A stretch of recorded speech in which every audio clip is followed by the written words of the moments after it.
એટલે એ પ્રમાણે આ પેલો બોલી શક્યો નહીં. અને આ બાજુ ધ્રુવના મનની અંદર એકદમ શોક ઉત્પન્ન થઈ ગયેલો છે.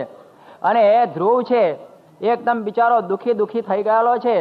અને આ ધ્રુવને એમ થયું કે મારી આ પ્રકારની જે માતા મને મારા પિતાના ખોળામાં બેસવા દેતી નથી. એના મનની અંદર એકદમ ત્રાસ થઈ ગયેલો છે. અને હવે આ ધ્રુવ એ પોતે આ પ્રમાણે હિબકા લેતો પોતાની માતાની પાસે જાય છે.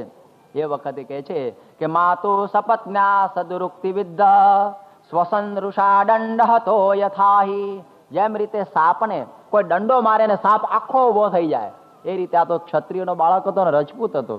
અને જ્યારે એને ખબર પડી કે આ પ્રમાણે આ મારી આ માતા આ મારું અપમાન કરી રહેલી છે, ત્યારે એકદમ આ દોડતો પોતાની સુનીતિ માતાની પાસે જાય છે. અને એ સુનીતિની પાસે જઈને એ રડતો એને આ પ્રમાણે કહે છે કે હે માતા, આ પ્રમાણે મારી આ સાવકી માએ મારું અપમાન કરેલું છે. ત્યારે એની માતા કહે છે કે બેટા, કોઈનું સુખ જોઈને આપણે ઈર્ષા કરવી જોઈએ નહીં.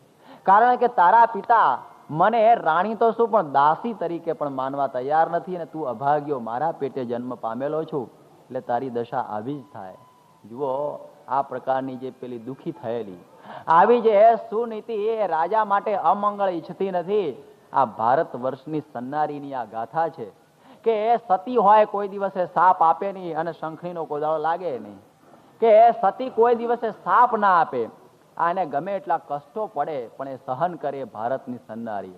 આને આટલું બધું દુઃખ થાય છે પણ પતિનું અમંગળ ઈચ્છતી નથી. એ ભારતની સન્નારીની આ વાતો છે.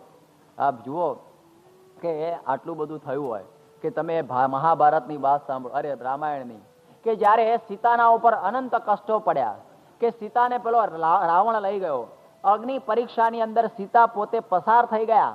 અને છતાં પણ એને શંકા રાખ્યા કરે પેલા રામચંદ્ર ભગવાન કે કદાચ રાવણમાં કંઈક થયું તો નહીં હોય ને અગ્નિ પરીક્ષા કરી. અને છેવટે જયારે પેલો ધોબી આવીને કંઈક બોલી ગયો કે રાવણના ઘેર રહેલી સ્ત્રીને તો રામ રાખે પણ તને તો હું રાખું ને, એની સ્ત્રીને ધમકાવતો હતો. અને રામચંદ્ર ભગવાને આટલું સાંભળ્યું અને સીતાનો ત્યાગ કરી દીધો. અને જયારે સીતા વાલ્મીકીના આશ્રમમાં રહેતી હતી અને એને ગર્ભ હતો અને એક પુત્ર ઉત્પન્ન થાય છે, અને પુત્ર રમવા ગયેલો અને પછી પેલા ઋષિને હિંચોળવા આપેલું. ઋષિ તો ધ્યાનમાં હતા, ખબર નહીં રહી કે પેલો છોકરો જતો રહ્યો ને પેલી સીતા હમણાં માગશે, એટલે એને એક દર્ભ મૂકીને બીજો પુત્ર ઉત્પન્ન કરી દીધો. એટલે એનું નામ કુશ થયું. અને પેલો લવે પાછો રમતો હોય કે બે છોકરા થઈ ગયા. અને જયારે રામચંદ્ર ભગવાને જોયું કે સીતાને બે છોકરા કઈ રીતે થઈ ગયા, શું ગરબડ થઈ હશે, વળી પાછો સંકલ્પ કરે છે આવો કે આમ કેમ હશે. ત્યારે સીતાને થયું કે કરે રે મારા માથા ઉપર આટલા બધા આ જેને કહેવાય કલંક. અને એકદમ પોતે કહે છે કે ધરતી માગ આપે તો અંદર પેસી જાઓ. અને ધરતી ફાટે છે. અને સીતા અંદર પેસતા બોલે છે.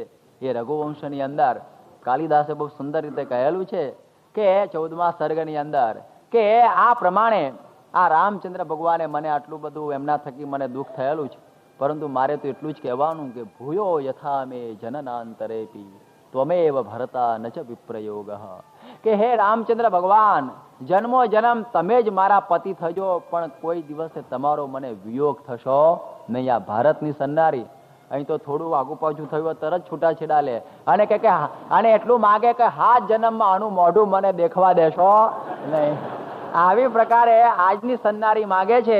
જ્યારે આ ભારતના સંસ્કાર કહે છે કે ગમે એટલું દુઃખ પડે છે છતાં સુનીતિ એમ નથી થતી કે મને આવું થવું જોઈએ. આ સંસ્કારનો વારસો. ઘણા લોકો આપણને એમ કહે છે ને કે સ્વામિનારાયણ સંપ્રદાયની અંદર આ સતીઓ, આ જે સ્ત્રીઓ આ પ્રમાણે દૂર સાધુઓથી રહેતી હશે, ત્યારે તમને બહુ નવાઈ લાગે કે મુક્તાનંદ નામના એક સંત સ્વામિનારાયણ સંપ્રદાયમાં થયા, અતિ બ્રહ્મચર્યની મૂર્તિ જેવા.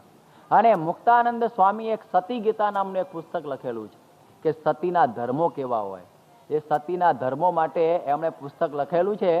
અને એ પુસ્તક નાનું જ પુસ્તક છે કે સધવા અને વિધવા નારીના ધર્મો.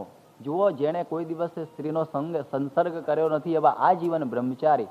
હવે એવા આ મુક્તાનંદે આ પુસ્તક લખેલું છે. આપણને ઘણાને ખ્યાલ નહીં હોય, પણ તમારી પાડોશનો દેશ જે ફ્રાન્સની પેરિસ યુનિવર્સિટીમાં એક મિસ મેલિસન કરીને એક બાઈ હતી. એ બાઈએ એવું સાંભળ્યું કે મારે આ પ્રમાણે હિન્દુસ્તાનની સતીઓના ધર્મોનો અભ્યાસ કરવો છે, એની સ્ત્રીઓના ધર્મોનો. એ ભારતીય વિદ્યાભવનમાં આવેલી અને મુંબઈની અંદર કહ્યું કે મારે આ સતી ગીતા નામનો કોઈ ગ્રંથ મેં સાંભળ્યો છે, એના ઉપર સંશોધન કરવું છે. કે ભાઈ સતી ગીતા તો અમારી પાસે નથી. અને પછી કહ્યું કે તો સ્વામિનારાયણનું પુસ્તક છે. પછી આપણા મંદિરમાં આવ્યા. અમે તો સાધુઓ તો એકચ્યુઅલી એમની સાથે વાત નથી કરતા. હર્ષદભાઈ દવે એમને મળ્યા અને એમણે કહ્યું કે આ સતી ગીતા મુક્તાનંદ સ્વામીનો ગ્રંથ છે, તો કે મારે એની ઉપર સંશોધન કરવું છે. અને એ તો ગુજરાતીમાં જ, કે હું 3 વર્ષ અહીં હિન્દુસ્તાનમાં રહેવાની અને ગુજરાતી શીખીશ, મારે એ મુક્તાનંદ સ્વામીનું ગ્રંથ ભણવો છે. અને રાજકોટમાં રહી. આ તો લગભગ 10-12 વર્ષ પહેલાની જ વાત છે. અને ડૉક્ટર ઈશ્વરભાઈ પટેલ હમણાં જ અમને મળેલા, એ રાજકોટની યુનિવર્સિટીની અંદર ગુજરાતી વિભાગના હેડ. એમણે એને કહ્યું કે ભાઈ તું આ સતી ગીતા નામનું પુસ્તક શું લઈ મંડી છે? હિન્દુસ્તાનની અંદર સત્યોના ધર્મો તો ઘણા સારા સારા ઋષિઓએ લખેલા છે, અત્યારે પણ ઘણા લોકોએ સારા ધર્મો લખેલા છે, માટે એ બધા પુસ્તકો લે, અમને સતી ગીતામાં કઈ બરકત તો મને લાગતી નથી. ત્યારે પેલી બાઈ શું કહે છે, આ તો ઈશ્વરભાઈના શબ્દો, કે આખી ભારતની સંસ્કૃતિની અંદર સ્ત્રીનું સ્થાન શું હોવું જોઈએ અને ભારતની સંસ્કૃતિનું હાદ શું હોવું જોઈએ, એ મુક્તાનંદ સ્વામી જેવું લખ્યું છે એવું હિન્દુસ્તાનના કોઈએ લખેલું નથી. અને એ બાઈ ત્યાં રહી 3 વર્ષ ગુજરાતી ભણી. યોગી બાપાએ પણ આશીર્વાદ એને મોકલાવેલા. એણે સતી ગીતા ઉપર રિસર્ચ કરી, એના ઉપર એણે થીસીસ લખી અને પેરિસની યુનિવર્સિટી એની ઉપર PhD આપી. અને એ બાઈએ એક કોપી અમને મોકલી. મેં એનું અંગ્રેજી ભાષાંતર પણ કરાવેલું છે, મારી લાઇબ્રેરીમાં એ ચોપડી રહેલી છે. ત્યારે આપણને ખબર પડે કે સ્ત્રીનો સંસર્ગ નહીં રાખનાર એ પ્રકારની વ્યક્તિને પેલી પેરિસની બાઈએ શોધી કાઢી કે એના સતી ગીતામાં આવા ધર્મો રચેલા છે. ત્યારે એની ઉપર પછી ખબર પડશે કે સ્ત્રીનું સન્માન 200 વર્ષ પહેલા ભગવાન સ્વામિનારાયણ જેવું કર્યું એવું કોઈને એ સમયમાં સૂઝ્યું જ નહોતું. એ આ સ્વામિનારાયણના સંતો, કે જે સ્ત્રીઓના ધર્મો સ્ત્રીઓને જોયા વગર પણ લખી શકે, એને કેટલી આદર હશે. સ્ત્રીઓ લગ્નની અંદર ફટાણા ન ગાય અને સારા ગીતો ગાયેલા સ્ત્રીઓના માટે રાધા કૃષ્ણના વિવાહના, સત્યભામાના વિવાહના આવા પદો રચીને ગુજરાતની અંદર આવું એક સ્ત્રીઓને ગાવા માટેનું સાહિત્ય ભેટ આપનાર એ સંતોને સ્ત્રીઓના પ્રત્યેનો કેટલો આદર હશે, એ આજે જોવાની વસ્તુ છે. ત્યારે આ સતીના પ્રસંગની મેં આપને આ જો પ્રસંગોપાત વાત કરી દીધી. બીજી વાત હજી આગળ કહીશ, જે ઘણાના મનમાં આ અંગેના પ્રશ્નો છે. એટલે હવે આ પ્રમાણે આ પેલા બાળકને કહે છે કે તારી સાવકી માએ તને કહ્યું કે તારા માટે શાંતિનો ઉપાય એ છે કે તું ચાલ્યો જા જંગલની અંદર અને ભગવાનની ઉપાસના એ કરી, અને એને કરીને તારા મનના મનોરથ સિદ્ધ થશે. આ દુનિયાની અંદર ભગવાન સિવાય બીજો કોઈ આપણો આધાર નથી. જો માતા પણ કેવી છે, એ માતા કહે છે કે હે પુત્ર, આ જગતની અંદર ભગવાન સિવાય બીજું કોઈ આપણી રાડ સાંભળે એવું ભાઈ નથી. હો, આપણે વિચાર કરો કે આવી માતા ક્યાં થઈ હશે, કે જે પોતાના નાના 5 વર્ષના એકના એક છોકરાને કહે છે કે હે બેટા તું જંગલમાં જા અને એ નારાયણની ઉપાસના કર, હું તો ભગવાનને ચરણે તને સોંપી દઉં છું, મારા શરણેથી કયા થઈ શકવાનું નથી. અને એ બાળક એકલો ચાલ્યો જાય છે. એટલા માટે તો નિષ્કુળાનંદ સ્વામી એમના વૈરાગના પદોની અંદર ગાય છે કે ધન્ય ધન્ય માતા ધ્રુવાતણી કહ્યા કઠણ વચનજી, રાજ સાજ સુખ પર હરી વેગે ચાલિયા વનજી, જનુની જીવો રે ગોપી ચંદની પુત્રને પ્રેરો વૈરાગજી. એને કહ્યું કે પુત્રને વૈરાગ કરાવી નાખ્યો. યોગી બાપા બહુ કહેતા કે દુનિયાની અંદર નિષ્કુળાનંદ સ્વામી 2 જણની માતાને જીવવાનું કહ્યું છે. એક ગોપીચંદની માતાને અને બીજી આ ધ્રુવની માતાને, કે બાકી બીજી બધી માતાઓ મરો પણ આ બેની જીવો. કારણ કે પોતાના પુત્રને આ ભગવાનને પંથે ચલાવી દીધો. જનની ને સાસ્યાત, કે જે આપણને મોક્ષ ના આપે તો જનની પણ નહીં. એ સાચી જનની તો આ ગોપીચંદની માતા મેનાવતી. એકના એક છોકરો જયારે નાતો હતો, મેનાવતી ઝરૂખા ઉપર ઉભેલી હતી અને એ વખતે એની કંચન વર્ણી કાયા જોઈને એની આંખની અંદરથી પાણીનું ટીપું પડી ગયું, આંખનું અશ્રુ. પેલો નાતો નાતો આમ જોયે છે, ગરમ ગરમ શું લાગ્યું, રાણીઓ નવરાવતી હતી 5-25 એને, અને જોયું કે માતા રડે છે. કે માતા આ તમારી આંખમાં આંસુ કેમ? જો તમારા ઉપર કોઈ કુદ્રષ્ટિથી જોયું હોય તો એની આંખ ખેંચી લઉં, તમારા સામે કોઈ આંગળી ચીંધી હોય તો આંગળી કાપી નાખો, મારી માતાની આંખમાં આંસુ કેમ? કે બેટા એને લઈને મને રડવું નથી આવતું, પણ તારી કંચન વર્ણી કાયા જોઈને મને એમ થયું કે તારા પિતાની પણ આવી જ કાયા હતી, પણ એક દિવસે રાખમાં રોળાઈ ગઈ. ત્યારે મને થયું કે તારી કાયા પણ રાખમાં રોળાઈ જશે, તો કે એનો ઉપાય ખરો? કે ઉપાય એટલો કે ભગવાન ભજી લે બેટા, અને એ ભીના ધોતીએ એ ત્યાંથી ચાલ્યો ગયો. એની માતાએ કહ્યું કે શિવસ્ત પંથા ન હસંતુ, ચાલ્યો જા બેટા, અને જા તું ભગવાનને માર્ગે જા. એ માતાની છાતી કેટલી કઠણ હશે કે એકના એક છોકરા ચક્રવર્તીને રજા આપી દીધી. અને એવી આ ધ્રુવની માતા કે 5 વર્ષના નાના છોકરાને કહે છે કે જા ભગવાનના આશરે. એને નથી ભાથું બાંધી દીધું, નથી એને ટ્રાવેલર ચેક કરાવી આપ્યો, કઈ નહીં, અને કહ્યું કે તું ચાલવા જ માંડ. અને એ છોકરો આ પોતે ચાલે છે ત્યારે આપણને થાય છે કે ધન્ય છે ભારત વર્ષની માતાઓ. એક માતાનું આખ્યાન ઘણાને ખ્યાલ નહીં હોય અને ઘણાને ખ્યાલ કદાચ હશે. એ પણ આ એક અદ્ભુત માતા છે, એનું નામ છે મદાલસા. એ આ મદાલસા વિશ્વાવસુ ગંધર્વની પુત્રી. એક વખતે પોતે સ્નાન કરી રહેલી હતી નદી ઉપર. રૂપના અંબાર એવી આ ગંધર્વની કન્યા વાળ પોતે સુકાવતી હતી. અને એવું ભીનું રૂપ જોઈને અયોધ્યાનો રાજા ઋતુધ્વજ એની ઉપર મુગ્ધ બની ગયેલો. અને ઋતુધ્વજ એને કહે છે કે તું મારી સાથે લગ્ન કર. અને એ સમયમાં પેલી મદાલસા કહે છે કે લગ્ન તો કરું, પણ એક શરત, કે જેટલા છોકરા થાય એ બધા છોકરાઓ પર મારો હક, પણ તમારો નહીં. ને જે દિવસે તમે હક કરશો ત્યારે હું રહીશ નહીં. શાંતનુ અને ગંગાની કથા જેવી જ આ કથા છે. અને એ સમયમાં પેલો મોહથી વ્યાપ્ત થઈ ગયો. એને ખબર નહીં પડી કે જો કોઈ છોકરો રહેશે નહીં તો મારો વંશ કેમ રહેશે.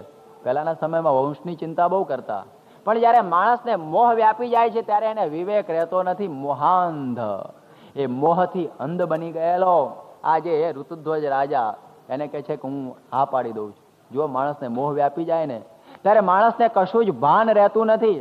માણસ જો મરતો હોય ને દુઃખી થતો હોય તો મોહથી દુઃખી થાય છે.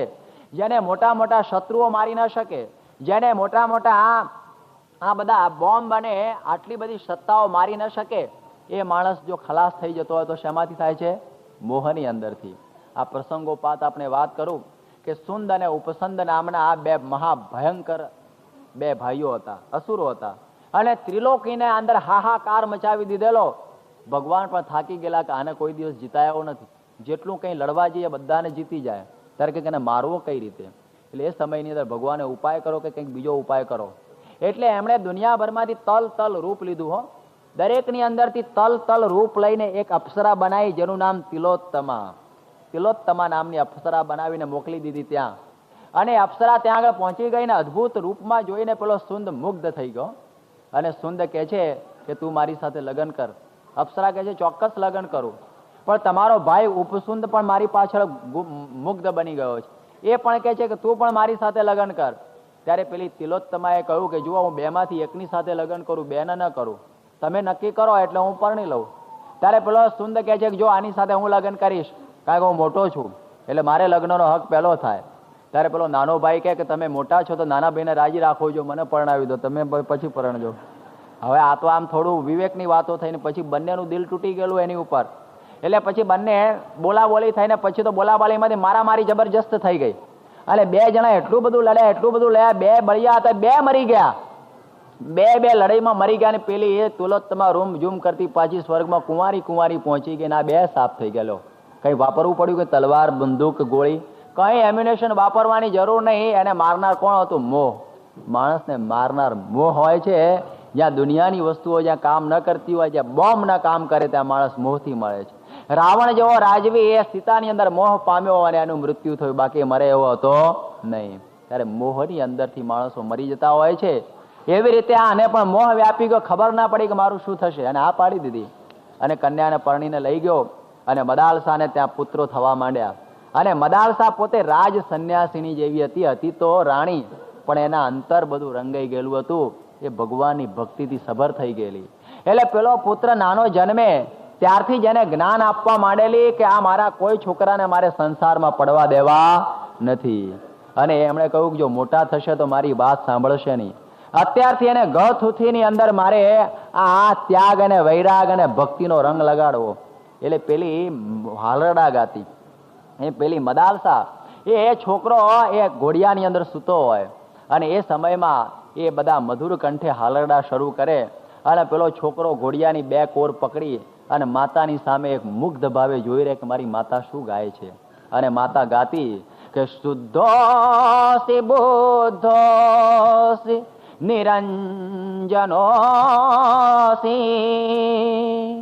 સંસાર માયા વિવર્જિતોસી સંસાર સ્વપ્નમ ત્યજ મોહજાલમ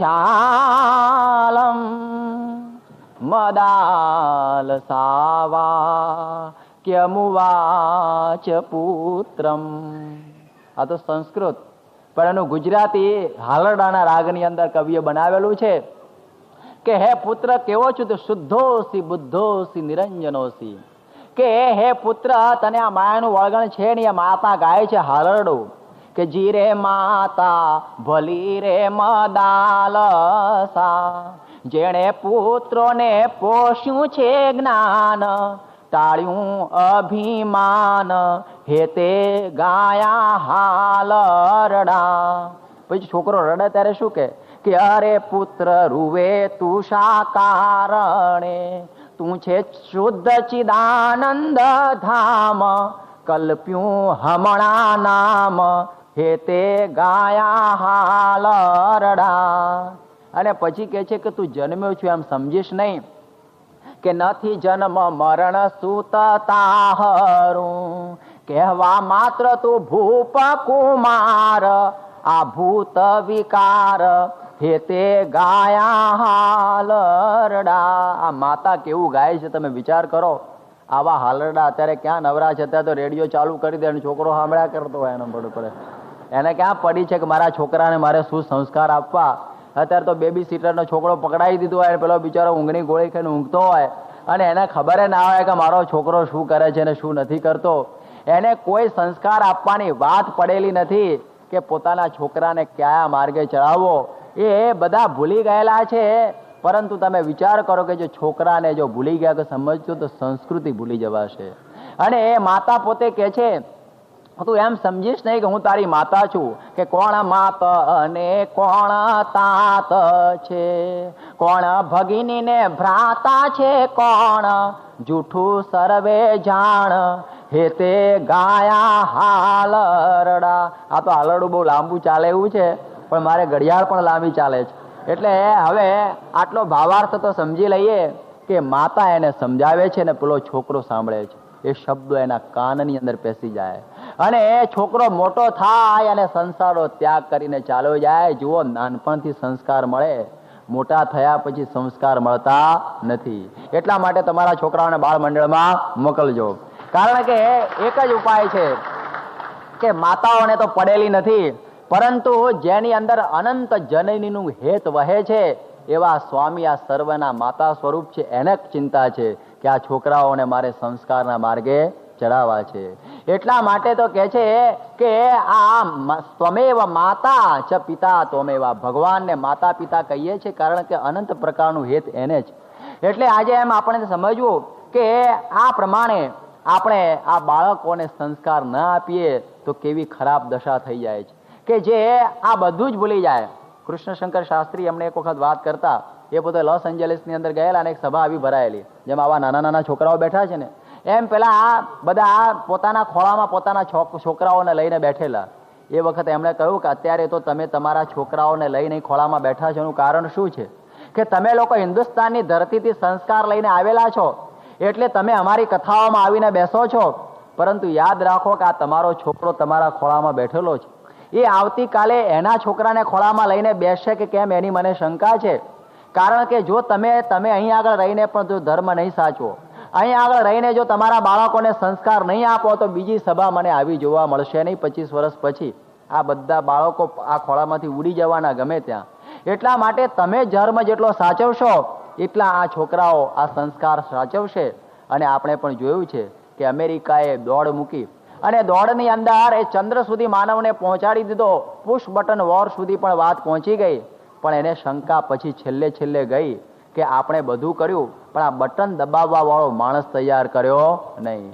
કારણ કે જે પેલા બાળકો નાનપણથી જે હિપ્પી થઈ ગયા, એ જેમ ફાવે એમ ફરે, જેમ ફાવે એમ મોજ મજા કરનારા બાળકો ઉત્પન્ન થઈ ગયા, એમના માઇન્ડ એટલા બધા પરવર્ટેડ છે, એટલા બધા દુઃખી થઈ ગયેલા છે, એટલા બધા વ્યભિચારી પ્રાપ્ત થઈ ગયેલા છે કે ગમે ત્યારે જો પેલી બટન દબાવી દે તો આપણું ને રશિયાનું બેનું મોત કરશે આજે છોકરાઓ. એમને એ ચિંતા થઈ ગયેલી છે એટલે ઇન્ટરનેશનલ યર ફોર ચાઇલ્ડ એણે બહુ વર્ષો પછી શરૂ કર્યું. યોગીજી મહારાજે 25 વર્ષ પહેલા બાળ મંડળની સ્થાપના કરેલી. યુનોને બહુ મોડો વિચાર આવ્યો. એટલે ઘણી વખત કહું છું ને કે શ્રીજી મહારાજ પણ એમના સમયથી આગળ હતા.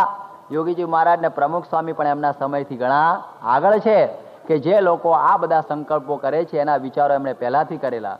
એટલે આ ખ્યાલ રાખવાનો કે આ ધ્રુવની માતાએ બાળકને મોકલી દીધો છે કે તું ચાલ્યો જા. એટલે આપણે યાદ રાખજો કે બાળકોને સુધારવા માટે માતાએ તપ કરવું પડે. થોડી પાઉન્ડની એ થોડી મમતા છોડીને પણ છોકરાઓમાં ખ્યાલ રાખજો. અને જો માતા જીજીબાઈએ કે એના ધાવણ ધાવીને પેલો તૈયાર થઈ ગયેલો એ શિવાજીના હૃદયની અંદર રામાયણ અને મહાભારતની વાતો આર પાર ઉતરી ગયેલી, કે જેમ ગાતી કે આભમાં ઉગેલ ચાંદલો ને જીજીબાઈ ને આવ્યા બાળ, કે એવી પ્રકારે એ પણ હાલરડા ગાતી કે આ પેલા ધણાના ડુંગરા ગાજે અને શિવાજીને નિંદરું ના આવે. એને યાદ હતું કે મારી સંસ્કૃતિ ઉપર બીજો પ્રહાર થઈ રહેલો છે. અને માતાજીના શબ્દો સાંભળીને એના હૃદયમાં જણજણાટી ઉત્પન્ન થઈ જતી. અને એણે આ હિન્દુસ્તાનને હિન્દુ રાખ્યો. ત્યારે વિચાર કરો કે માતાઓએ કેવા કેવા વ્રતનો તૈયાર કરીને આપણને આપેલા છે. એની આજે આપણને ગાથાઓ ગાઈએ છીએ. આ સુનીતિની હું વાત કરું છું. અને પેલો છોકરો નીકળી ગયો, અને નીકળ્યો તો ખરો, જંગલમાં ક્યાં જવું એવી ખબર નથી. એકલો ચાલેલો છે. અને એ સમયમાં એકલા ચાલેલા બાળકને એ વખતે નારદજી ભેગા થઈ ગયા. એ તો વાવવા જોઈએ ને. અને નારદજી એ વખતે એને ભેગા થઈ જાય છે. અને નારદજી કહે છે કે લા તું ધ્રુવ ક્યાં નીકળ્યો છે? તારી ઉંમર નાની છે, અત્યારે તો આ બધા રમકડા રમવાની તારી ઉંમર છે, અને તું આ ક્યાં નીકળ્યો? કે ના નારદજી, મારે બસ ગમે તેમ કરીને પણ આ મારે આ ભગવાનને રાજી કરી લેવા છે. અને મારે રાજી કરીને મારા પરદાદા જ્યાં બ્રહ્માએ નથી બેઠા એ ઉચ્ચ સ્થાન ઉપર બેસવું છે, એના માટે હું નીકળી પડેલો છું. અને એ વખતે નારદે જાણ્યું કે ક્ષત્રિયોનો બચ્ચો છે, વટનો ટુકડો છે, એટલે મારી વાતોથી પાછો વળે એવો નથી. પણ કહે છે કે તને ભગવાન એમને એમ નહીં મળે, હું તને રસ્તો બતાવું. જુઓ, ગુરુ વગર કોઈ રસ્તો બતાવી શકે નહીં. એની તત્પરતા હતી. એટલે નારદજી એને ભેટી ગયા. જયારે તમે શોધો કે knock the door and door will open, પણ ખખડાવો તો પડે ને કંઈ. થોડી આપણી મુમુક્ષુતા તો બતાવવી પડે, તો ભગવાન આપણી મદદમાં હંમેશા કંઈ ને કંઈ મોકલી દેતા હોય છે. એ નારદજી એને ભેટી ગયા અને કહ્યું કે તું જા. કૃષ્ણ ભગવાન જ્યાં લીલા એ કરેલી છે એવા મધુ નિકુંજની અંદર, એ લીલા નિકુંજની અંદર તું જ્યાં યમુના નદી વહે છે ત્યાં 3 વખત સ્નાન કરજે, ત્રિકાળ સંધ્યા કરજે. અને એ સમયે હું તને આ ભગવાનની મૂર્તિનું ધ્યાન બતાવું છે, મૂર્તિનું તું ધ્યાન કરજે. અને એ ભગવાનની મૂર્તિનું ધ્યાન આપે છે કે સુનાસમ સુરભુવમ ચારુ કપોલમ સુર સુંદરમ. એવા જે ભગવાન છે કે ભગવાનના નેત્ર હંમેશા સુંદર છે, એનું મુખ હંમેશા પ્રસન્ન રહે છે. અને આ ભગવાનના હોઠ લાલ લાલ પરવાળા જેવા છે. વક્ષસ્થળની અંદર લક્ષ્મીનો નિવાસ છે. શ્યામ સુંદર છે. ગળામાં વનમાળા ધારણ કરેલી છે. ભુજાઓમાં શંખ ચક્ર ગદા પદ્મ છે. કૌસ્તુભ મણિની શોભા છે. રેશમી પીતાંબર પહેરેલું છે. પગની અંદર ઝાંઝર ઝમકી રહેલા છે. આવી પ્રકારના જે સુંદર ભગવાન, એનું તું ધ્યાન કરજે. યાદ રાખો કે ભગવાન સાકાર છે, એની પ્રતીતિ નારદજીએ ધ્રુવને બતાવી કે આ મૂર્તિનું તું ધ્યાન કરજે. અને આ ધ્યાન કરતા કરતા એ મૂર્તિની અંદર તારું મન નિમગ્ન થઈ જશે. ત્યારે તને આ પ્રકારે કશું બાકી નહીં રહે, તને ભગવાનનો સાક્ષાત્કાર થઈ જશે. અને એ પોતે નીકળેલો છે. સાથે કહે છે કે જો હું તને મંત્ર આપું કે હોમ નમો ભગવતે વાસુદેવાય, આ 12 અક્ષરનો મંત્ર આપું છે, મંત્રનું તું જાપ કરજે. યાદ રાખો કે મંત્ર પોતાની મેળે લીધેલો કોઈ દિવસે કામ નથી કરતો, સદગુરુ પાસેથી લઈએ છે. કે જેણે મંત્ર સિદ્ધ કરેલો હોય, કે જેણે મંત્ર પ્રમાણે જેનું જીવન વર્તી થઈ ગયેલું, એવા પુરુષ જયારે આપણને મંત્ર આપે, એ મંત્ર આપણને સિદ્ધ થઈ જતો હોય છે. આજે સ્વામી આપણને સ્વામિનારાયણનો મંત્ર આપે છે, અને એમનો પ્રસાદીનો મંત્ર જયારે આપણે ગુરુના મુખ થકી પ્રાપ્ત કરીને ભજીએ છીએ, ત્યારે આપણને મંત્રનું બળ આવતું હોય છે. એ મંત્ર એને આપવામાં આવ્યો કારણ કે મંત્રથી તો કાળા નાગનું ઝેર ઉતરી જાય એવા મંત્રની અંદર શક્તિ હોય છે. અને એને કહે છે કે તું જા અને આ પ્રમાણે તું તપ કરજે. છોકરો પહોંચી ગયો છે યમુના નદીના કિનારા ઉપર, અને હવે એ ધ્યાન કરવા બેસી જાય છે. યાદ રાખો કે ધ્યાન તો બધા કરતા હોય છે, પણ ધ્યાન એવું કરવું જોઈએ કે સ્થૂળ સૂક્ષ્મ ને કારણ ત્રણેય શરીરને ભૂલીને જે ધ્યાન કરે એનું નામ કહેવાય ધ્યાન. આ તો બેઠો હોય મચ્છર વળગે તો આમ ફટ કરતો મચ્છરનું ખૂન કરી નાખે, એનું નામ ધ્યાન કહેવાય નહીં. એક વખત એક મુલ્લાજી ધ્યાનની અંદર બેઠેલા, અને પોતે બંદગી કરતા હતા મુસલ્લો પાથરીને. અને એ સમયમાં કોઈ સ્ત્રી એકદમ કામથી વહેવળ થયેલી અને પોતાના પ્રિય તમને મળવા જતી હતી અને ધડધડાટ કરતી ઉપડી અને પેલાના મુસલ્લા ઉપર પગ પડી ગયો, પેલું પાથરેલું હતું ને ત્યાં, અને પેલો એકદમ ગરમ થઈ ગયો, બધું કેટલું પાક કરીને બેઠો હતો, વળી નાપાક કરી નાખ્યું. એ લોકો તો બધું પાકનું બહુ કરે. અને આ બાઈએ મારું બધું બગાડી નાખ્યું. અને પેલી બાઈ તો દોડી ગઈ. એને કહ્યું કે આવે ત્યારે વાત. એ બાઈ પાછી આવી ત્યારે કહે છે કે આ તે મારું બગાડ્યું, આમ કર્યું, તેમ કર્યું. પેલી કે મને ખબર નથી ભાઈ સાહેબ મારો પગ ક્યાં પડ્યો. કારણ કે તું ક્યાં જતી? તો હું મારા પ્રિયતમના ધ્યાનમાં હતી એટલે મને ખ્યાલ ના રહ્યો. પણ કે છે કે મારે તમને પ્રશ્ન પૂછવું છે મુલ્લાજી, કે આ તમને કેવી રીતે ખબર પડી કે મારો પગ મુસલ્લા ઉપર પડ્યો? માટે તમે ખરેખર ધ્યાનમાં નહોતા, મને જોતા હશો, નહીં તો તમને આ પ્રકારે પગ પડે નહીં. ત્યારે આવી પ્રકારનું ધ્યાન હોય એ ધ્યાનથી કંઈ કામ ન થાય. કે માલા તો કર્મે ફિરે ઓર જીભ ફિરે મુખ માહી ઓર મનવા તો ચહુ દિશી ફરે સોહી સુમિરન નાહી. આ સુમિરન સાચું નથી. પરંતુ જ્યારે આ પ્રમાણેમાં રસબસ થઈ જઈએ, એ ધ્યાનની અંદર આપણે ઉપર ગમેલો પ્રહાર થાય તો એ ખબર ન પડે. તેનું નામ શું કહેવાય? સાચું ધ્યાન. આ ધ્રુવજી એ પ્રકારના ધ્યાનમાં લાગી ગયેલા એકદમ બરોબર. અને એ પ્રકારે એને તો એવું તપ કરેલું કે પહેલો મહિનો 3 દિવસ, પેલા શું કે છે કે પહેલા મહિનાની અંદર એ પોતે 3 દિવસ આ પોતે ઉપવાસ કરે ને ચોથા દિવસે ખાલી ઘાસ ખાય. વિચાર કરો, 3 દિવસના નિર્જળા ઉપવાસ, બીજા મહિનાની અંદર 6 દિવસના ઉપવાસ, અને બીજા પછી પેલો 7મો દિવસ આવે એટલે સૂકું ઘાસ ખાય.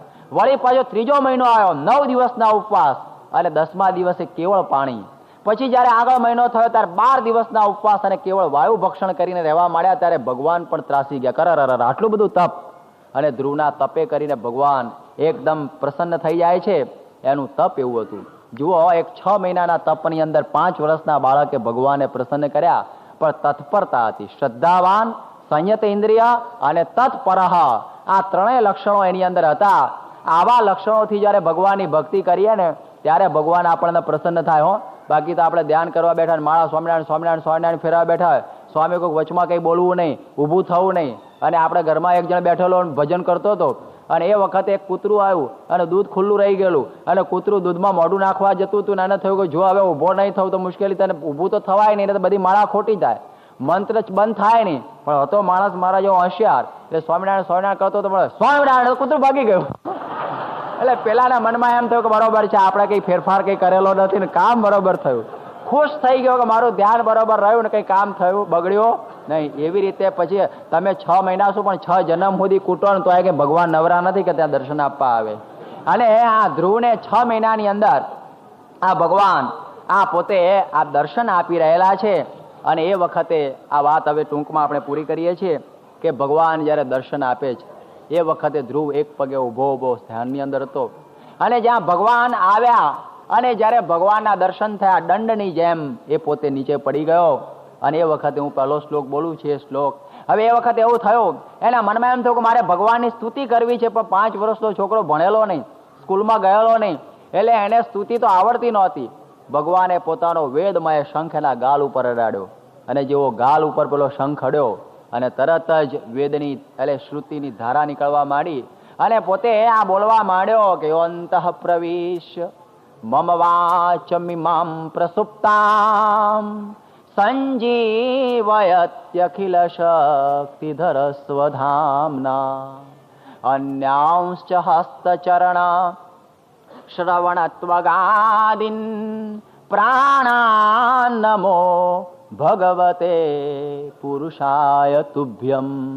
કે હે પ્રભુ, મારી સૂતેલી વાણીને આપે જાગૃત કરી છે.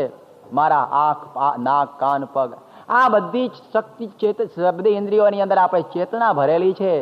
એવા અંતર્યામી ભગવાન આપ પ્રગટ થયા છો અને નમસ્કાર કરું છું. અને આપે જોયું કે જે ભગવાન કેવા છે કે મુકમ કરોતિ વાચાલમ, મૂંગાને જયારે ઉભા કરી દે, બોલતા કરી દે, તો આ ધ્રુવને વેદનું જ્ઞાન કેમ ના આપે? ભગવાન સ્વામિનારાયણ ઉમરેઠની અંદર એક મૂંગા બ્રાહ્મણને ખાલી એક સ્પર્શ કરીને વેદની રૂચાઓ બોલતો કરી દીધો. ભગવાન ચાહે છે કરે એ પ્રકારે આ ભગવાને આવું કાર્ય કરી દીધું. અને ધ્રુવને કહે છે કે માગ માગ તને આપું. અને ધ્રુવ એ વખતે પેલું યાદ આવી ગયું કે મારી સાવકી માએ મને વચન મારેલા કે તારે જો આ સિંહાસન ઉપર બેસવું તો મારા કુખે જન્મ ધરવો પડશે. ભગવાનને કહે છે કે મારે એની કુખે જન્મ ધરવો નથી ને આ જ જન્મે મારે બેસવું છે. માટે જો તમે મારી ઉપર રાજી થયા હો તો મને સર્વથી શ્રેષ્ઠ પદ આપી દો. અને ભગવાને કહ્યું તથાસ્તુ. ભગવાને તથાસ્તુ કરીને અંતર્ધાન થઈ ગયા. અને અંતર્ધાન થયા અને ધ્રુવને ફડકો પડ્યો કે અરે રે, આ મુક્તિ આપનારા જે ભગવાન, એની પાસે મેં મુક્તિ ન માગી કે નૈચ્છન મુક્તિ પતેર મુક્તિમ તસ્માત તાપમ ઉપૈવાન. એને અંતરમાં તાપ થઈ ગયો કે જેની પાસે માગવાનું હતું એ ન માગ્યું ને મેં બીજું માગી લીધું. આપણે પણ આવું થતું હોય છો. આ ભગવાનની પાસે જઈએ પણ જો આપણી અંદરના કામ ક્રોધની જ્વાળાઓ જો સમી ના હોય તો ભગવાનની પાસે પણ આવું ને આવું જ માગી લઈએ, આ ધ્રુવના જેવું. જેમ એક વખતે ભગવાન સ્વામિનારાયણ લોઢવા ગામે ગયા અને લખુ ચારણના ત્યાં એક મહિનો રહ્યા અને પછી ખુશ થયા અને કે લખુ જે માગે આપી દઉં. ત્યારે પેલી લખુ ચારણ કહે છે કે મહારાજ જો રાજી થયા હોય ને તો મારી 60 ભેંસો અને મારો દીકરો કાયમ રહેવું કરી આપજો, મારા પૈસા બીજું કશું જોઈતું નથી. હવે જુઓ કે એને આ આટલું આપવા માંડ્યા છતાં પણ આ પેલી માગે છે શું કે મારી 60 ભેંસો અને વીરો દીકરો. આવી જ પ્રકારની પરિસ્થિતિ થતી હોય છે કે ભગવાનના દર્શન થવા સહેલા જ. યાદ રાખો, હું ઘણી વખત વાત કરું છું કે ધ્રુવને ભગવાનના દર્શન થયેલા પણ સાક્ષાત્કાર થયેલો નહીં. દર્શન અને સાક્ષાત્કારમાં ઘણો ફરક છે કે ભગવાનના દર્શન તો સહેલા છે પરંતુ એનો સાક્ષાત્કાર થાય ત્યારે તો એટલું જ મગાય કે તમારી મૂર્તિ વિના મારા નાથ બીજું મુને આપશો માં. જ્યારે આવું મગાય ત્યારે સમજવું કે સાક્ષાત્કાર થયો જ. બાકી તો જે હું ઘણી વખત વાત કરું છું ને, એક વખતે એક વાળંદ ભાઈ હતા ને એની ઉપર ભગવાન પ્રસન્ન થયા અને કોઈક માગે આપું. ત્યારે પેલો શું કહે છે કે હું હોનાના અસ્ત્રે હજામત કરું એવું આપો મને. અલા પેલો કે એના એમ થાય કે નાતમાં કોઈ કઈક વાળંદ થયેલો કે હોનાના અસ્ત્રે મૂંડવાનું તો રહ્યું કે નહીં. એવી રીતે જો કોઈ આ રાજા ઉપર પ્રસન્ન થાય તો રાજ માગી લે. એક બ્રાહ્મણ ઉપર પ્રસન્ન થયેલા ત્યારે કે હું હાથી ઉપર બેહીને ભિક્ષા માંગુ એવું કરી આપો કે કોઈ આવો થયેલો. જેવા આપણા સ્વભાવ એવું ભગવાન પાસે માગીએ. એટલા માટે ભગવાનના દર્શન તો થાય પણ જો સ્વભાવ ન ટળ્યા હોય તો ભગવાનના દર્શનથી પણ ફાયદો થતો નથી. ભગવાનની ભેગા યાદવો પણ રહેતા હતા પણ ભાગવત કહે છે કે દૂર ભગોબત લોકો એમ યાદવો નિતરામપી. દુનિયા તો અભાગી પણ જાદવ તો નિરંતરના અભાગ્યા કે એના કુળમાં ભગવાન હતા પણ ઓળખી શક્યા નહીં. એટલા માટે ભગવાનની સાથે રહીએ પણ ખોટો ટળી જાય છે, રહી જાય છે. આ ધ્રુવનું દ્રષ્ટાંત મૂર્તિમાન જુઓ કે ભગવાન પોતે પ્રસન્ન થયા પરંતુ માગતા આવડ્યું નહીં કારણ કે એની અંદરની વાસનાઓ ટળી નહોતી. એટલા માટે આપણે આટલું સમજવું કે આ વાસનાઓ ટાળવા માટે તો ભગવાન પોતે કહે છે સંતના દ્વારા આવે તો એની વાસનાઓ ટળી જાય છે. એટલા માટે ભાગવત વારંવાર કહે છે, ભગવાનો પણ કહે છે, કપિલજી કહે છે, ઋષિદેવ બધા કહે છે કે તમે સંતનો સમાગમ કરજો. કારણ કે સંત શું કરે છે કે જ્ઞાન હથોડા કરગ્રહી સદગુરુ ભય સુનાર તુલસી તીનો ના રહે માર ધાર આકાર. કે આપણે માર ધાર અને આકારને તોડી નાખનાર એ સંત છે. એક વખતે રામચંદ્ર ભગવાન બધાને લઈ ગયા વૈકુંઠની અંદર, વાંદરાઓને લઈ ગયા. વાંદરાઓ બધા પહોંચી તો ગયા પણ એમને જમવા બેહાડે. પેલી રાયણો હોય છે ને ગુજરાતમાં રાયણો, એ રાયણો જમતા હતા એક ઠળિયો ઉલળ્યો ત્યારે બીજો વાંદરો કે આનાથી તો હું ઘણું વધુ કૂદકો મારું. એણે માર્યો, બીજા એમાં હુપા હુપ થઈ. રામચંદ્ર કે આ શું ભગવાન કહે છે કે હુપા હુપ ઉતારો બધા નીચે. વાંદરું વૈકુંઠમાં રહે નહીં. આપણા વાંદરા જેવા સ્વભાવ હોય ને તો વૈકુંઠમાં આપણને મજા આવે નહીં હો, પાછા જ આવીએ કારણ કે આપણા સ્વભાવો ટળેલા નથી. ધ્રુવની અંદર રહેલો જે ક્રોધ એ અંદર રહેલો એટલે એને શાંતિ ન થઈ અને એના મનમાં ઉપાધિ થઈ. એટલા માટે તો કહેવાય છે કે ભગવાન મળવા સહેલા પરંતુ એની પાસે માગવાનું જે શીખવાડનાર જો કોઈ હોય તો આ સાધુ.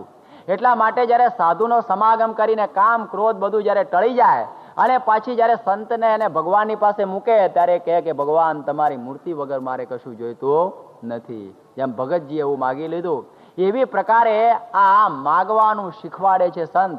જેમ રામકૃષ્ણ પરમહંસનો સમાગમ કરી અને જ્યારે વિવેકાનંદ પોતે વ્યવહારે દુખી હતા, જા કાલી માતા પાસે જઈને તારા વ્યવહાર માટેનું માગી આવ.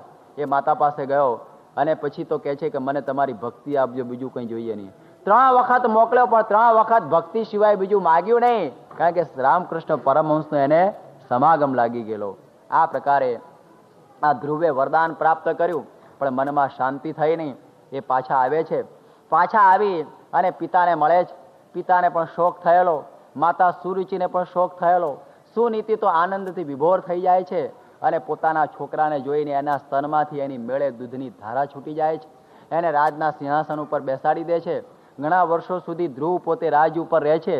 અને એક વખતે પોતાના ઉત્તમ જે ભાઈ એને યક્ષે મારી નાખેલો, એનું વેર લેવા માટે યક્ષની સાથે યુદ્ધો કરે છે. કુબેર અને બ્રહ્મા કહે છે કે તું એક વખત ભગવાનના દર્શન પામેલો આ સંહાર શું કરે છે? અને એના મનમાં વૈરાગ થાય છે. એ વૈરાગ થાય છે. જંગલની અંદર આ રાજધાની સોંપી અને પોતે ચાલ્યો જાય છે. અને જ્યારે રાજધાની ત્યારે જંગલમાં હોય છે ને તપ કરતા કરતા હું ધ્રુવ છું એવું જ્યારે ભાન ભૂલી જાય છે. જ્યારે જો એ વખતે ભગવાનના દર્શન થયા ત્યારે એને ખબર હતી કે હું ધ્રુવ છું. અને જ્યારે હવે તપ કર્યું ત્યારે પોતાનું ભાન ભૂલાઈ ગયું કે હું ધ્રુવ જ નથી, હું તો આત્મા રૂપ બની ગયેલો છું. એ વખતે મૃત્યુના માથા ઉપર પગ મૂકી અને ભગવાનના અવિચળ ધામની અંદર ધ્રુવ પહોંચી જાય છે, એ સંતોના સમાગમના પ્રતાપે કરીને. એટલા માટે આ નાનું આખ્યાન આપણે આ સાંભળ્યું અને એની અંદર એટલું આપણે સમજ્યા કે આ ભગવાનના અચળ સુખને પામવું હોય તો એ પહેલા ખૂબ ખ્યાલ રાખવો જોઈએ. એક સાધુના સમાગમમાં રહેવું. એક નાની વાત કરીને પૂરું કરું કે ભગવાન સ્વામિનારાયણના સમયમાં ગોપાળાનંદ સ્વામીએ એક ધનજી સોની હતો એને સમાધિ કરાવી. સમાધિની અંદર એને ગોલોકમાં મોકલ્યો. સમાધિ કરેલી બોટાદના મંદિરમાં અને ગયો ગોલોકમાં. અને ગોલોકમાં જોયું કે આખો ગોલોક સોનાનું બનેલું. એટલે એના મનમાં એમ થયું જો એક ઈંટ ખેંચી લો તો મારી હાથ પેઢી સુધી વાંધો આવે નહીં. તે ઈંટ ખેંચવા માંડ્યો. આ બાજુ સમાધિમાં એનું શરીર હાલે હાલે. બધા કહે સ્વામી આ કેમ એનું શરીર હાલે છે? કે એના બાપે ત્યાં ઈંટ ખેંચી રાખી છે, ખેંચવા ગયો છે. સમાધિમાં ભગવાનના દર્શન મૂકીને ઈંટ ઉપર ખેંચ્યો. એવી પ્રકારે પણ થઈ જતું હોય છે કે આ સ્વામીની સામે આપણે બેઠા છીએ. આપણે જોઈએ છીએ કે એની અંદર પુરુષોત્તમ નારાયણ બિરાજમાન છે, આપણે સમજીએ છીએ. છતાં પણ એની પાસેથી આપણે ભગવાનનું સુખ જો લેવાનું હોય તો આપણે પાછા પડી જઈએ છીએ. ત્યારે આ દર્શન તો થાય છે પણ જો સાક્ષાત્કાર થાય તો મૂર્તિ વગર બીજું મનાય નહીં. એવી પ્રકારનું આ આખ્યાનમાંથી આપણે જો સમજીએ તો સમજવું કે આ ભાગવતનો આ અધ્યાય આપણા હૃદયમાં આવ્યો. સહજાનંદ સ્વામી મહારાજ.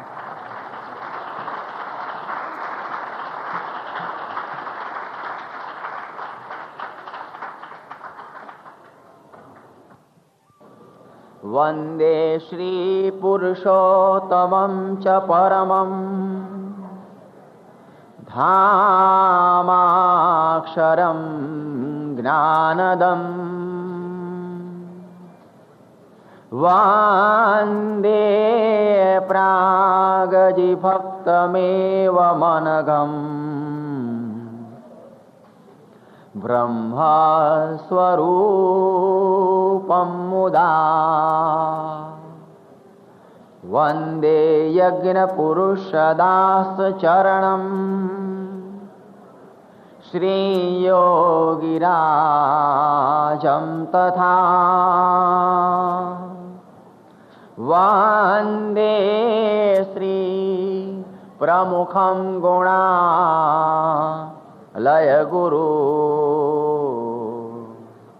મોક્ષાય ભક્ત્યા સદા.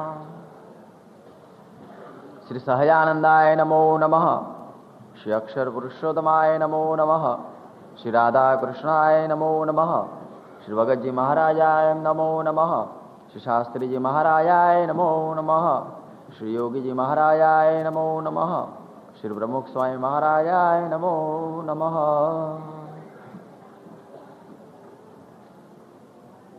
ભાગવતની પૂર્વ કથાના પ્રસંગના સારની અંદર એવું આવ્યું કે ભગવાનના ધામને પામવું હોય તો ભગવાનના ગુણાતીત સંતનો યોગ જોઈએ. અને એ સાથે આપણને ભાગવતે સમજાવ્યું કે એ સંતના લક્ષણ પણ જાણવા જોઈએ.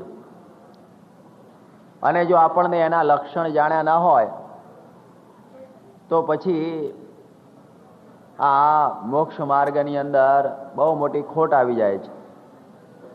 એટલે ભાગવતે મહિમા પણ કયો અને સાથે લક્ષણો પણ કયા છે. અને સાથે એ પણ જોયું કે પરીક્ષિતે કળિયુગનું દમન કરેલું છે. અને એ કળિયુગનું દમન એ રીતે કર્યું કે એને 5 સ્થાનો આપ્યા અને કહ્યું કે આ 5 સ્થાનની અંદર તું સુખેથી રહેજે અને બીજી કોઈ જગ્યાએ તારે જવાનું નહીં.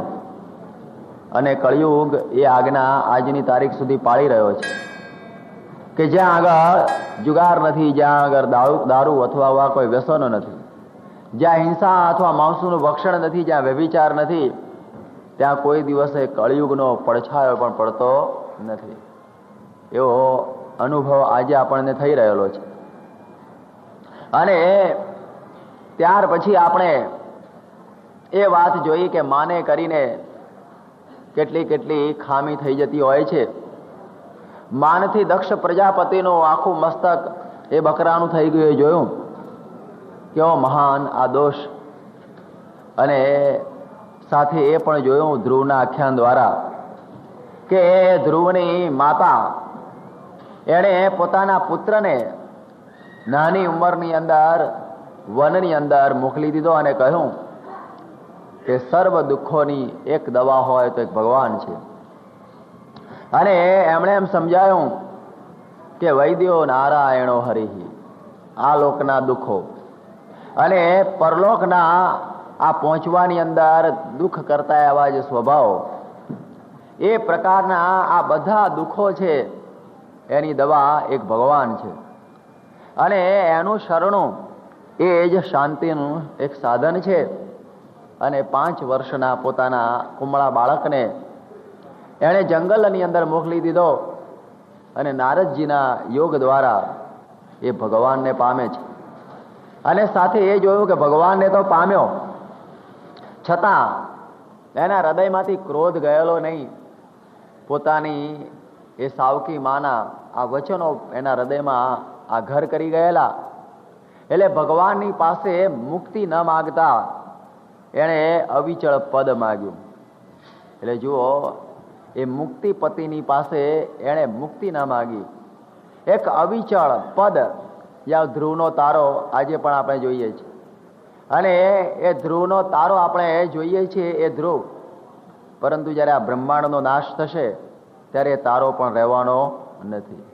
એ તારો પણ ડૂબી જવાનો છે. જ્યારે મહાપ્રલયના પૂર આવે ત્યારે ધ્રુવના તારા સુધી એ પાણી એ ભરાઈ જાય છે.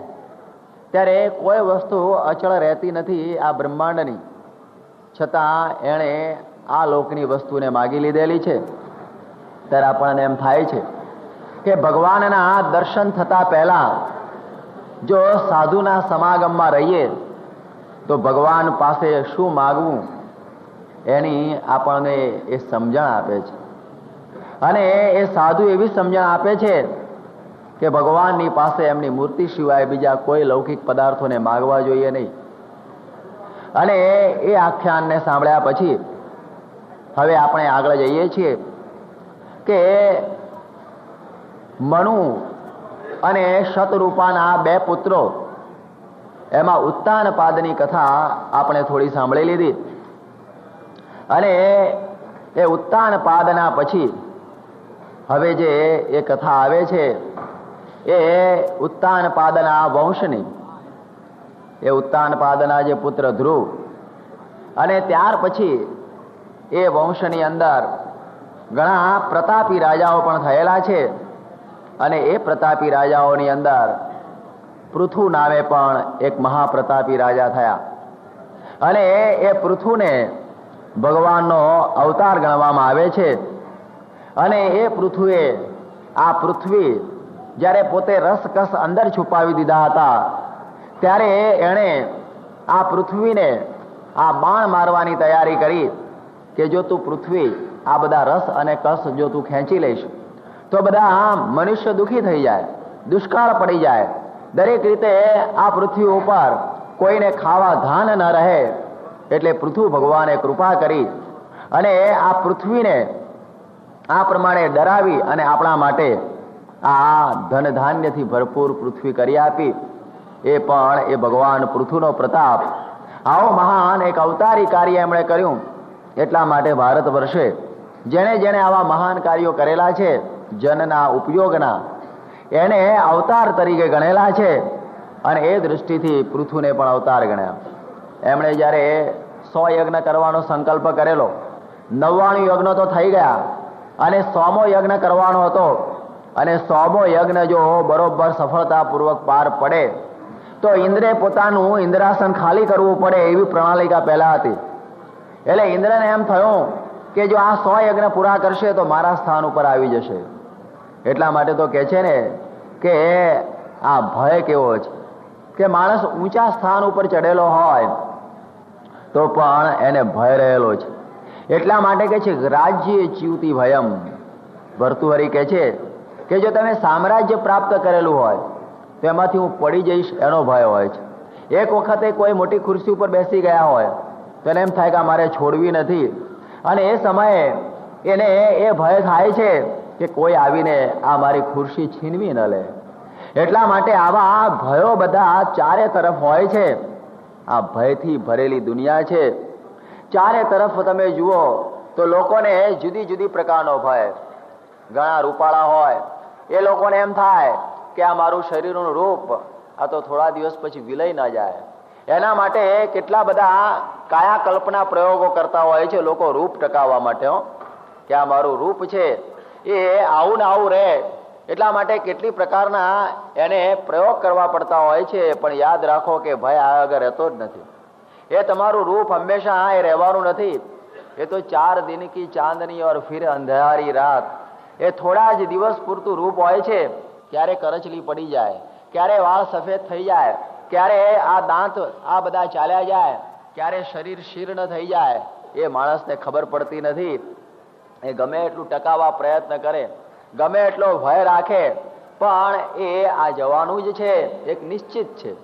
જ્યારે રૂપની અંદર આવો ભય રહેલો હોય છે, ધનની અંદર આપ જુઓ કે એમાં પણ ભય રહેલો હોય છે. કે જ્યારે દરેક પ્રકારનું ધન આપણી પાસે હોય તો એને સાચવવાનો પણ ભય. ત્યારે આપણે વિચાર કરીએ કે કેટલી કેટલી જગ્યાએ આ ભય પડેલો રહેલો છે. આ દરેક દુનિયાની અંદર ભયથી આ ભરેલી વસ્તુઓ છે.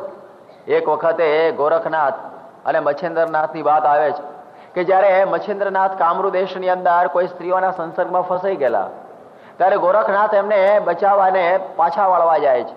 જેમ કે છે ને ચેત મચ્છેન્દ્ર ગોરખ આયા. એ કહે છે કે ગુરુ તમે આ ક્યાં ફસાયા, ચાલો મારી ભેગા.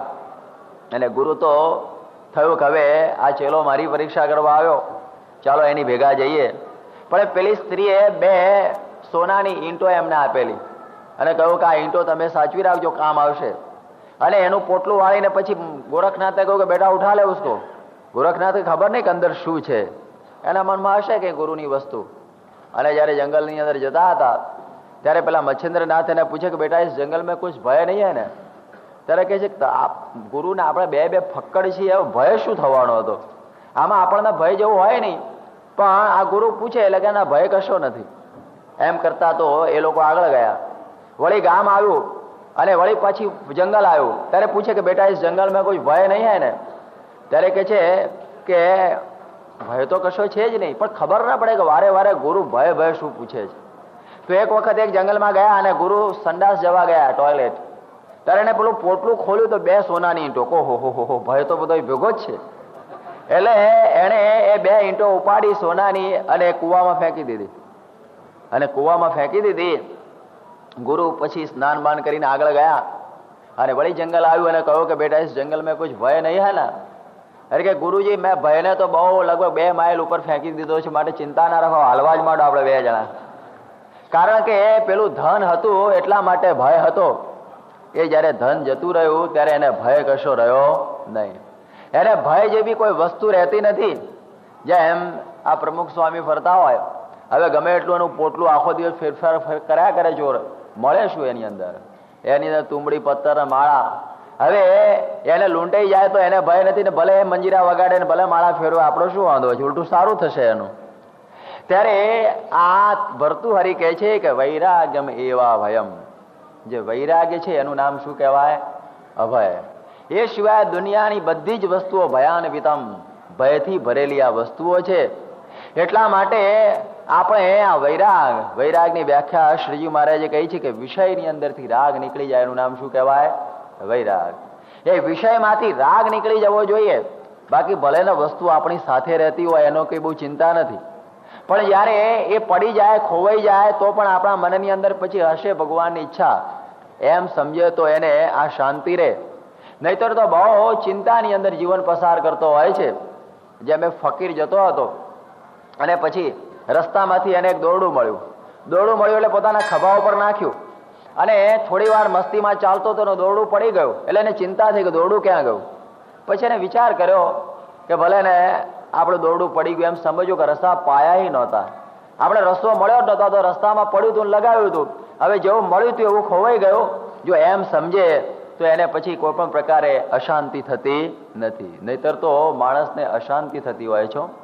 પ્રાપ્ત થયેલી વસ્તુ જ્યારે ખોવાઈ જાય ત્યારે એને ભયંકર અશાંતિ થતી હોય છે. પણ માણસ એ પોતે વિચાર ન કરે કે થોડા સમય પહેલા કશું જ નહોતું. જેમ કોઈને લાખ રૂપિયાની લોટરી લાગી હોય અને એ પહેલા તો મજૂરી કરતો હોય અને લાખ રૂપિયા આવી જાય તો કેટલો બધો પ્રેમ થઈ જાય, આનંદ થઈ જાય. અને બીજા દિવસે લાખ રૂપિયા ચોરાઈ જાય ત્યારે આપઘાત કરવા તૈયાર થઈ જાય, કરે મારા લાખ રૂપિયા જતા રહ્યા. પણ વિચાર કરીને પરમ દિવસે કશું જ નહોતું. સમજને સપનું આવ્યું હતું 2 દાડાનું, 2 દાડાનું એક લાંબુ સપનું આવ્યું તેમ સમજ, પણ એમ ન સમજે કે મારી પાસે આવેલી વસ્તુ કેમ ચાલી ગઈ. આવી પ્રકારે આ જીવનો એક સ્વભાવ હોય છે. એટલે આ ભગવાન પૃથુ રાજા જયારે પોતે યજ્ઞ કરતા હતા ત્યારે એને એમ થયું, ઇન્દ્રને ભય લાગ્યો. એટલે ઇન્દ્ર એમનો ઘોડો ચોરી જવા માટે પોતાના પુત્રને મોકલ્યો. અરે પોતે આવ્યો કે મારે આનો ઘોડો ચોરી જવો છે, એટલે એનો યજ્ઞ પૂરો થાય જ નહીં. અને એ વખતે ઘોડો યજ્ઞ મંડપમાંથી ચોરીને લઈ જાય છે. અને એ સમયમાં પૃથુ રાજાનો પુત્ર એની પાછળ પડે છે. ત્યારે ઇન્દ્રે જોયું કે મને મારી નાખશે. એટલે ઇન્દ્રે એક સાધુનો વેશ ગ્રહણ કરી લીધો. જુઓ, આ લોકોને ડરાવવા માટે, લોકોને ફોસલાવવા માટે, લોકોથી છટકી જવા માટે જો એક સારામાં સારો જો ઉપાય હોય તો સાધુનો વેશ ધારણ કરો. અને લોકો બધા એને પગે જ લાગી લે. પછી ગમે તેવો અંદર હોય એની કોઈ પૂછતું નથી. પણ કે એની સાધુ છે ને, એક સાધુનો એ વેશ એવો છે કે ભલા એ પગમાં પડી જતા હોય છે.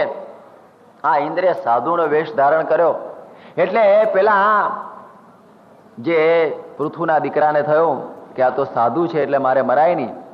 એટલે એ સમયમાં અત્રિ ઋષિ કહે છે કે તું ભૂલો પડીશ નહીં, આ સાધુ નથી, આ તો સાધુનો વેશ ધારણ કરેલો છે, આ તો તારો ઇન્દ્ર જે ઘોડો ચોરી જનાર એ છે.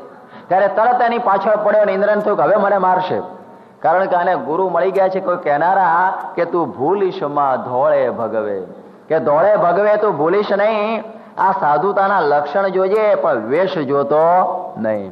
એટલા માટે તો આપણને બ્રહ્માનંદ સ્વામી પોતે કહે છે કે અંગ ભસ્મ ઘસે શિર જૂટ જટા, ગળે માળ તિલક તન ચટા પટા, મહી કામ ક્રોધ મદ મોહ ગટા, મહી કામ ક્રોધ મદ મોહ ગટા, જડ બુદ્ધિ જીવ પ્રભુ પદ ને ઈચ્છે તો કર સંતનું પારખું, રંગ પીતપણે સોનું ને પિત્તળ નવ હોય એક સરખું. કે પછી ગમે એટલો વેશ ધારણ કરેલો હોય પણ એ વેશથી લેશ લેવાય નહીં.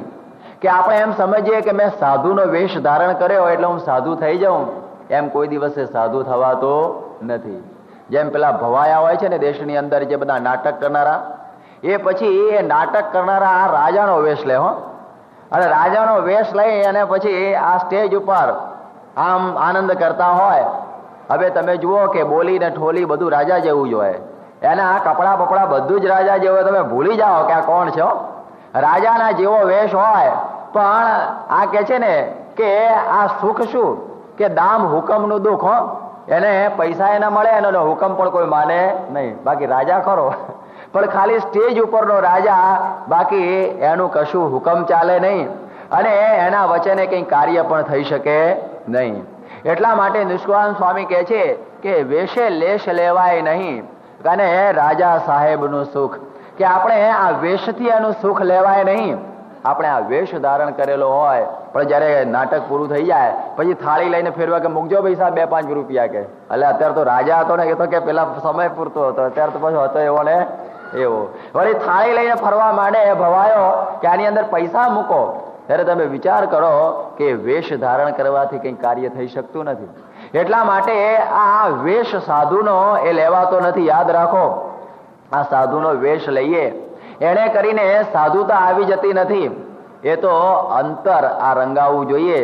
આ કપડા રંગે આ કંઈ થતું નથી. એટલે આ ઇન્દ્રને એમ ઈચ્છા થઈ કે આને છેતરવા માટે જો સારામાં સારો ઉપાય હોય તો આ સાધુનો વેશ.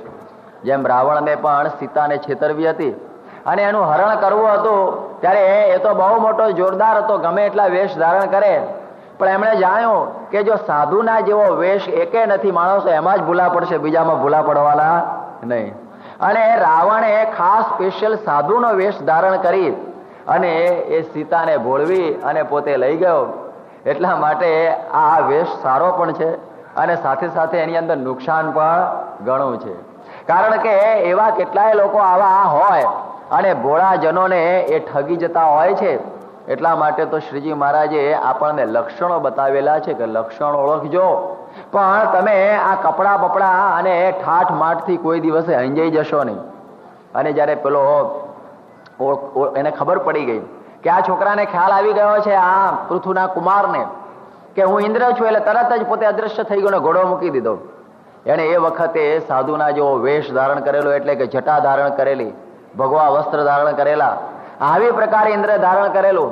અને ફરીથી જયારે યજ્ઞ થયો ત્યારે ઇન્દ્રને થયું કે મારે આનો યજ્ઞ પૂરો થવા દેવો જ નથી. ફરીથી આવ્યો, ફરીથી પોતે ઘોડો લઈને ઉપડી ગયો અને પેલો કુમાર એની પાછળ ગયેલો છે. અને એ વખતે એને કાપાલીના જેવો વેશ ધારણ કર્યો. એટલે આ બધી કંઠીઓ ને માળાઓ ને ભસ્મ ને આ ને તેને, એટલે પેલાના મનમાં કે આ બહુ મોટા મહાત્મા લાગે છે, આ કોઈ યોગી લાગે છે.